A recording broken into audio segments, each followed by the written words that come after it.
मैं एक बार आप सबसे अनुरोध करूंगा कि दोनों मुट्ठी बंद करके एक बार भारत माँ की जय लगाएंगे।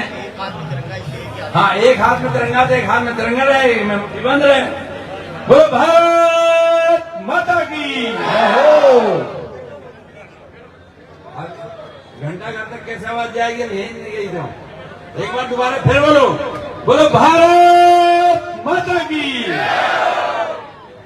आज के इस तिरंगा यात्रा में हम सबके बीच हमारे जिले के सभी, जिनके आशीर्वाद से हम सब सांस लेते हैं, खाते पीते हैं, ऐसे हमारे सारे संत जन आप सबके सामने हैं। उन सबके चरणों में हम सबकी तरफ से नमन।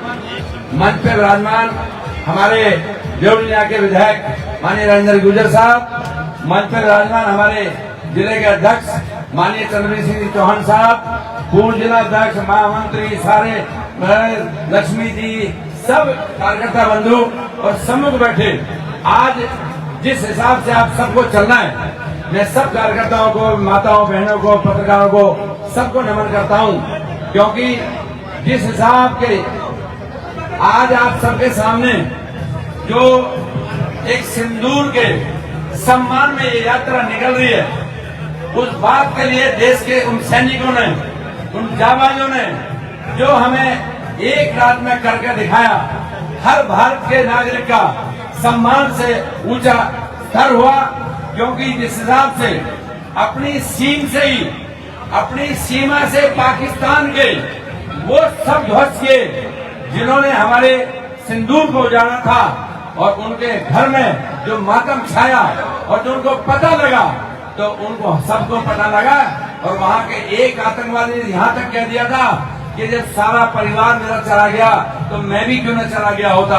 तो मैं क्या दर्द का पता लगा ना। ऐसे हमारे जाबाज सैनिकों ने जो काम करके दिखाया है, और देश के प्रधानमंत्री ने जिस कूटनीति से काम लिया, तीनों सेना अध्यक्षों को खुली छूट पहली बार किसी सरकार ने दी थी कि आपको जब चाहो, जिस टाइम चाहो, जैसा चाहो आप फैसला ले सकते हो। इतनी बड़ी छूट आज से पहले कभी नहीं मिली थी सेना को।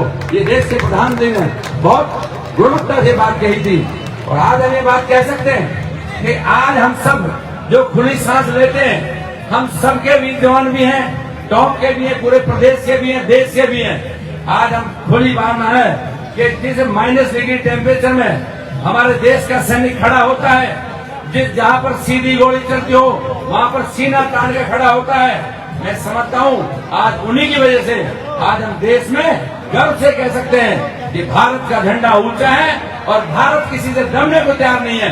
आज तीनों बड़े देश इस बात के लिए मजबूर हैं कि भारत के सामने कोई नहीं टिक पाता। पाकिस्तान को पता है कि जिस हिसाब से आपके 1 घंटे की आप मार नहीं झेल सकते, वो सबको मालूम है। लेकिन सारी चीजें देखते हुए देश के प्रधानमंत्री ने बात कही कि आज हम ये नहीं चाहते, अगर आप युद्ध विराम चाहते हो तो हम युद्ध विराम भी करने जा रहे हैं, लेकिन अपनी जगह जहां भी आप सकुशल रहो। और देश के प्रधानमंत्री ने पहले भी कहा था कि आओ हम सब मिलकर चलें, और होड़ करनी है तो आप कमाने में बात करें, आप रोजगार की बात करें। आप अपने देश के नागरिकों को अन्न नहीं दे सकते। हमारे देश के अंदर में 140 करोड़ लोग आज सम्मान से जीते, सम्मान से रहते हैं। और साथियों मैं एक बात कहूं, मैं सब पार्टियों को, सारे धर्मों को, पहली बार जब आप मान के चलो 370 और 35 से हटी थी, उससे पहले जम्मू कश्मीर में कभी विकास नहीं होता था। देश के प्रधानमंत्री ने पंचायतों के चुनाव कराए। जब पंचायतों के चुनाव हो गए, वहां पर सरपंच बने, तो वहां के लोगों को खुद नहीं पता सरपंच होता क्या है। जब एक पंचायत में 2-2 करोड़ रुपए गए, 5-5 करोड़ रुपए गए, और उन्होंने वहां पर टंकियां बनाई, नाली बनाई, सड़क बनाई, और पीएम आवास गए, तब उनको पता लगा कि देश के प्रधानमंत्री ने आज हमें विकास के लिए पैसा दिया है। पहली बार 75 साल में पहली बार इस देश के अंदर में जम्मू कश्मीर का कोई धर्म नहीं, कोई नाम नहीं, हर आदमी गांव के बाहर आकर खड़ा हो गया और तिरंगे झंडे के आड़ में कहा कि हम सैनिकों के सम्मान में अपने प्राण न्यौछावर करने को चाह रहे हैं। हमारी माता और बहनें जो वहां थी, उन सबने कहा कि कि हमारा रोजगार छीना है। आज जो सैलानी हमारे आते थे, हमारे घोड़े चढ़ते थे, हमारा आदमी कमा के लाता था, हम रोजी रोटी करने लगे थे, लेकिन आतंकियों ने हमारी रोजी रोटी बंद कर दी। इसलिए गांव गांव घर घर से पहली बार वहां के मुख्यमंत्री उमर अब्दुल्ला ने स्पेशल बुलाई विधानसभा, और उसके साथ में जब उन्होंने कहा, मैं वो देख रहा था कि हम उन बहनों का सिंदूर नहीं बचा पाए जिनकी 6 महीने पहले शादी हुई, जिसकी 10 दिन पहले शादी हुई, और वो यहाँ से विधवा होकर गई। हमें बहुत दुख है, क्योंकि आवाम खड़ा हो गया, वहां की जनता खड़ी होगी। जनता ने कहा कि हम आतंकियों का विरोध करते हैं, और पहली बार जम्मू कश्मीर का बच्चा बच्चा बाहर आया। मैं समझता हूँ ये देश में पहली बार हुआ है, आज से पहले कभी नहीं हुआ।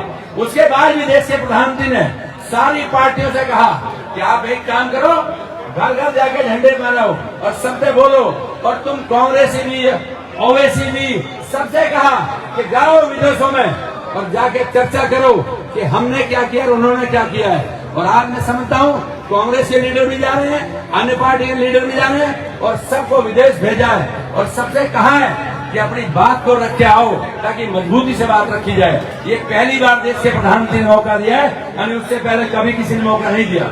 मैं समझता हूँ कि देश के प्रधानमंत्री जिस हिसाब से आज काम कर रहे हैं, आज देश 3 बड़ी अर्थव्यवस्था में खड़ा होने जा रहा है। इससे बड़े गौरव की बात नहीं हो सकती। आज जो देश हमारे सामने होते हैं, उनको 3 बार सोचना पड़ रहा है कि भारत के समान आज कोई देश नहीं है जो आज विकास में कहीं काम कर सके, कहीं आगे काम कर सके। तो मैं आप सबसे कहना चाहता हूँ, क्योंकि अभी भाषण का टाइम नहीं है, माननीय मंत्री जी हमारे कुछ ही देर में पधार रहे हैं, इसलिए मुझे पकड़ा दिया।